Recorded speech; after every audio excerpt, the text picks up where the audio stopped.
हाय बंधुगण मु आपण मान को आज देखाबाके जाऊे कि आमे जड़े छाड़ी देलु घर रहबा लगी से आज काना कांड कर आज 3 दिन से थिले घरे आज वर्तमान देखामा कि काना हेछे घटना इटा देखि पारुथिबे ए होछि से बंधुगण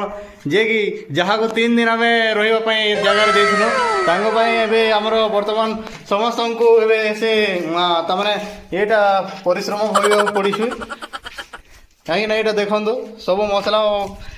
तमाने तैयारी करा होची एटा रिपेयर करियो पई एटा सब भांगी देछि से राति सारा दिन सारा से कोन करू के जानि जमा नहीं समस्त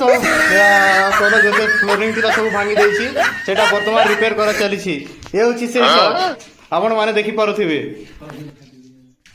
वर्तमान काम चली छी देखंतु तांगो पाई पाखा पाखी हारा हारी हम 30,000 टका वर्तमान नगद एटा खर्चा रे से तमाने आमको से डुबई देखी पारे ए बर्तमान टाइल्स लगा चलो कहीं से फ्लोरिंग बर्तमान पूरा भांगी सारी तो यहाँ टी खाली बची जाइए सीमेंट गदे देछु एटा देखो केमी बर्बाद कर रखी से लोकटा यहाँ आम मान देखो आम 3 लोक यहाँ मिसिकी सब काम करुचे बर्तमान से रिपेयर काम चली तो मु आपण मान कहवाक चाहूँगी कि आपण माने एमती लोक बहुत अच्छा दूर धन्यवाद।